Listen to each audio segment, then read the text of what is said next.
વિકાસની મોટી મોટી વાતો વચ્ચે રાજપુરના ભોપાનગર વિસ્તારના વિદ્યાર્થીઓએ કાદવ કીચડમાં ચાલીને શાળામાં જવા માટે બન્યા મજબૂર। વિડીયો સોશિયલ મીડિયામાં વાયરલ થયો।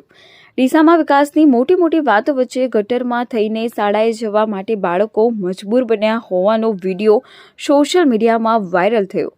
રાજપુર વિસ્તારમાં આવેલ ભોપાનગરની આજુબાજુમાં ઘણા સમયથી ઉભરાતી ગટરના પાણીનો નિકાલ ન થતાં બાળકો ગટરમાં થઈને શાળાએ જઈ રહ્યા છે।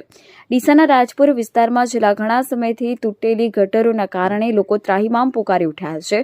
દર વખતે નગરસેવકો વોટ મેળવવા માટે આ વિસ્તાર ખૂંદી પડે છે અને લોકો વોટ આપીને જીતાડી પણ છે, પરંતુ ચૂંટણી પછી એ જ નગરસેવકો આ વિસ્તારમાં ફરકાતા પણ નથી। તેના કારણે છેલ્લા ઘણા સમયથી ગટરની સમસ્યાથી અહીંના લોકો ત્રસ્ત થઈ ઉઠ્યા છે।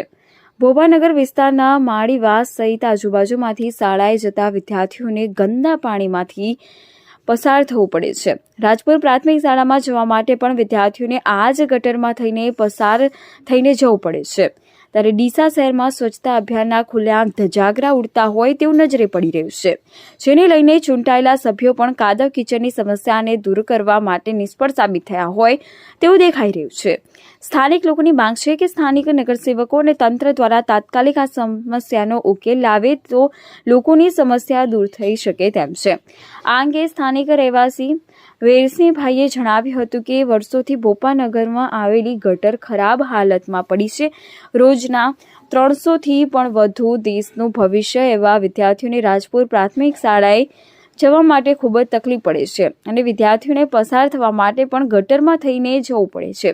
કેટલીક વખત વિદ્યાર્થીઓ ગટરમાં પડી જાય છે અને ગંદા કપડાં બદલવા માટે ઘરે આવે છે અને પછી શાળાએ પણ જતા નથી, જેથી વિદ્યાર્થીઓનું શિક્ષણ પણ બગડી જાય છે।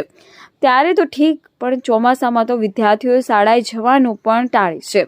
ત્યારે ડીસા નગરપાલિકા સહિત ધારાસભ્ય દ્વારા તાત્કાલિક આ ગટરની સમસ્યાનો ઉકેલ લાવી નવીન રોડ બનાવી આપે તેવી સ્થાનિકો દ્વારા રજૂઆત સાથે માંગ કરી રહ્યા છે।